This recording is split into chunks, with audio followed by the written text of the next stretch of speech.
Vous pensez que ce trailer de Spider-Man Brand New Day montre simplement le retour de Spider-Man? En réalité, il nous dévoile bien plus de choses que vous ne le pensez. Une ville en pleine transformation, un héros lui-même en mutation, et une menace invisible qui semble capable de contrôler absolument tout autour de lui. Dans cette vidéo, nous allons analyser tous les secrets du trailer, décortiquer chaque détail, examiner l'apparition de chaque personnage et formuler les théories les plus probables sur ce que pourrait être le vrai scénario du film. Entre mutation, contrôle mental, alliance ambiguë et danger imprévisible, tout laisse à penser que Spider-Man pourrait être confronté à sa plus grande épreuve, et peut-être même devenir une menace pour lui-même. Préparez-vous, car ce que révèle ce trailer pourrait changer à jamais notre vision de Peter Parker dans le MCU. Mais avant de commencer, n'oubliez pas de lâcher votre petit like et à commenter toutes vos théories. Surtout, si ce n'est pas déjà fait, n'hésitez pas à vous abonner. Allez, on est parti pour décortiquer tout ça.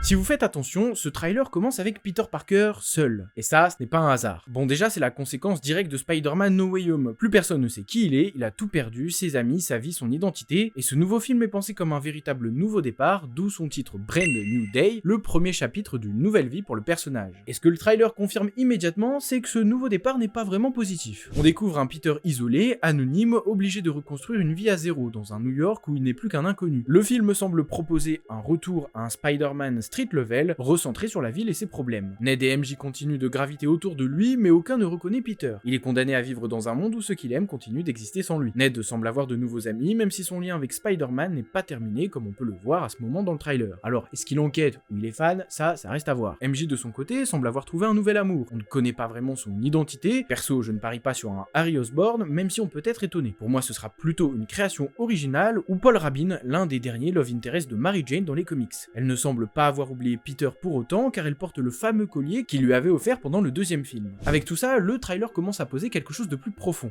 Peter n'est plus le même. Son attitude est plus froide, plus distante, presque mécanique. Il continue d'agir en tant que Spider-Man, mais sans cette légèreté qu'on lui connaissait. Le trailer reste quand même très sérieux, et les blagues qu'il a l'habitude de faire ne sont plus là. Comme si le poids de son choix commençait à le transformer. Comme si, à force de tout perdre, il ne lui restait plus qu'une seule identité possible, Spider-Man. Le film raconte ce qui arrive à Peter Parker quand il n'a plus rien de sa vie d'avant. Et ça, c'est exactement ce qui va rendre tout ce qui arrive ensuite très dangereux.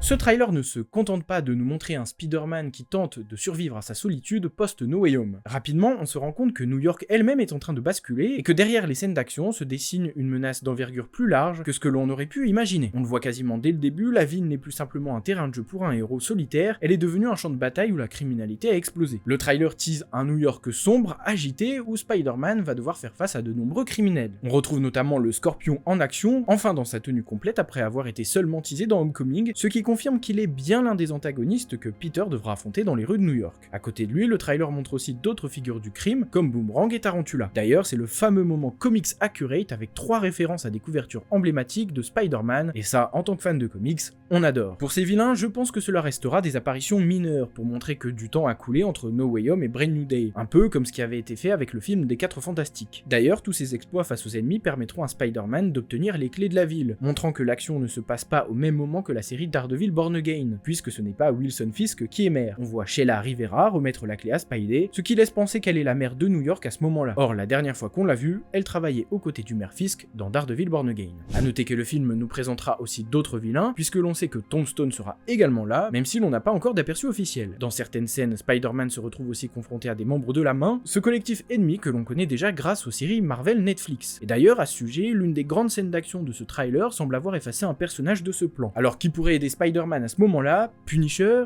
Yelena qui devrait apparaître dans le film ou encore Daredevil, malheureusement il est compliqué de confirmer quoi que ce soit pour le moment. Mais au-delà de ces visages familiers ou issus des comics, il y a un indice encore plus perturbant qui ressort du trailer. Une forme de manipulation mentale ou d'influence invisible semble se propager parmi les citoyens. On voit des civils agir de manière étrange, comme cette femme qui conduit un char, presque possédés ou incapables de contrôler leurs propres actes, comme si quelqu'un tirait les ficelles dans l'ombre. Là, 2 théories sont possibles. Un ennemi non révélé comme Mister Négative pourrait être derrière tout ça, mais ici, il s'agirait peut-être plutôt de l'œuvre d'un personnage volontairement caché dans la bande-annonce. Ce personnage sera peut-être l'une des menaces du film, mais pas pour les bonnes raisons. Cet homme, incarné par Tramel Tillman, serait le chef du Damage Control, une organisation dont le but est de chasser tous les méta-humains, et dans ce cas précis, les mutants. Parce que comme on peut le voir en ajoutant les sous-titres du trailer, Tillman jouerait William Major, qui dans les comics est un activiste anti-mutant. Quant au personnage mystérieux, il s'agit sans doute de Sadie Sink. Rien n'est confirmé, mais les rumeurs suggèrent qu'elle pourrait jouer Jean Grey, ce qui collerait parfaitement avec cette fameuse histoire de contrôle mental. Sa traque fera d'elle une méchante car elle va se défendre, mais elle aura sûrement un rôle plus complexe qui en fera l'un des personnages clés pour la suite du MCU. Dans les faits, la véritable menace, ce sont plutôt ceux qui souhaitent s'en prendre à elle. Et justement, pour faire face à cette menace,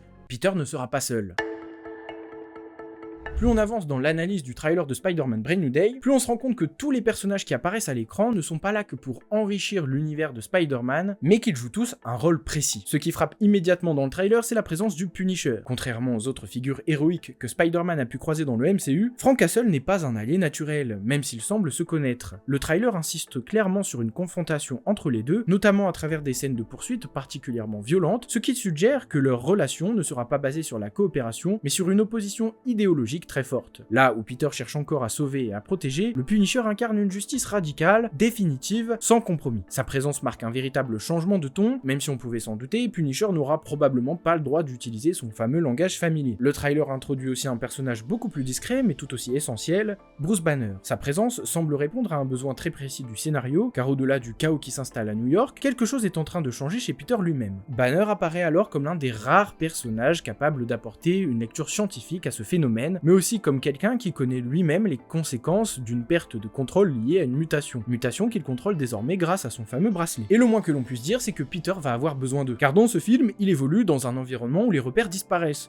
où les rôles deviennent flous et où la frontière entre alliés et adversaires peut s'effondrer à tout moment, même pour Peter justement. Maintenant que tous les éléments sont posés, le trailer de Spider-Man Brand New Day commence à révéler quelque chose de bien plus profond qu'une simple nouvelle aventure. Parce que vous ne l'avez peut-être pas remarqué, mais il n'y a pas de réel antagoniste dans ce trailer de Spider-Man Brand New Day. Et moi du coup je me suis mis en mode théorie, et si le vilain du film n'était pas Spider-Man lui-même? Le film semble raconter une véritable descente aux enfers progressive, presque une transformation à la fois pour New York et pour Peter lui-même. Le trailer insiste à plusieurs reprises sur des changements physiques et biologiques très précis chez Peter, notamment l'apparition de toiles organiques et des réactions corporelles inhabituelles comme le fameux cocon ou encore les yeux noirs qui semblent faire évoluer notre héros. On entend d'ailleurs à un moment dans le trailer la voix de l'acteur Keith David nous expliquer les 3 cycles de vie des araignées. Spiders have 3 life cycles. La vulnérabilité qu'elles subissent entre ces cycles et le sort réservé aux araignées qui y survivent. On ne sait pas encore quel personnage il incarnera, mais pourquoi pas Miles Warren, alias le Chacal, un scientifique qui pourrait expliquer cette transformation. Et du coup, et si Spider-Man allait encore plus loin dans ce processus? Cette idée n'est pas anodine, puisqu'elle renvoie directement à un arc très connu des comics, The Other, dans lequel Peter subit une transformation profonde qui modifie non seulement ses pouvoirs, mais aussi sa nature même, le rapprochant d'un état beaucoup plus instinctif, plus animal, comme si la frontière entre Peter Parker et Spider-Man commençait à disparaître. Si le film s'inspire même partiellement de cet arc, alors ce que nous montre le trailer prend une toute autre dimension. Les scènes où Peter semble souffrir,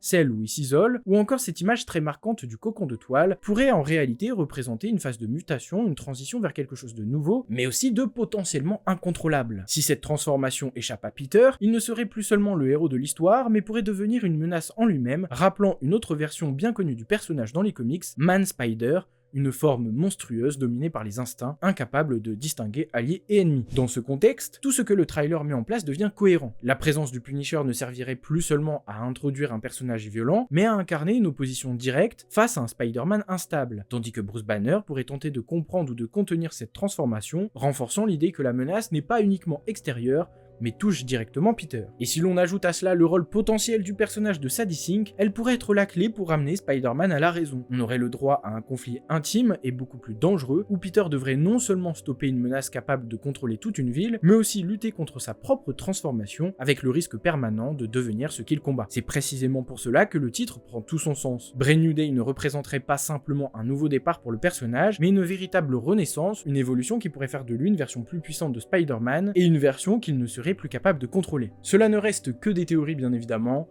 peut-être que ce sera plus simple que ça. Réponse le 28 juillet prochain. Après avoir analysé chaque détail du trailer, des mutations physiques de Peter à l'apparition des vilains emblématiques, en passant par le mystère autour de Sadie Sink et le contrôle mental sur la ville, il devient clair que Spider-Man Brand New Day va faire entrer le personnage dans une toute autre dimension. En tout cas, on l'espère parce qu'il serait temps. Et maintenant c'est à vous de jouer, qu'avez-vous remarqué dans ce trailer que je n'ai pas évoqué? Qui selon vous sera vraiment l'antagoniste principal? Laissez vos théories en commentaire, on est là pour débattre ensemble. Et bien sûr, si cette analyse vous a plu, n'hésitez pas comme d'habitude à lâcher un petit pouce bleu, à vous abonner si ce n'est pas déjà fait, et à activer la cloche des notifications pour ne rater aucune des prochaines vidéos sur le MCU. Le boost est aussi très important pour aider la chaîne à se développer, alors n'hésitez pas. On se donne rendez-vous très vite pour une nouvelle vidéo, à bientôt.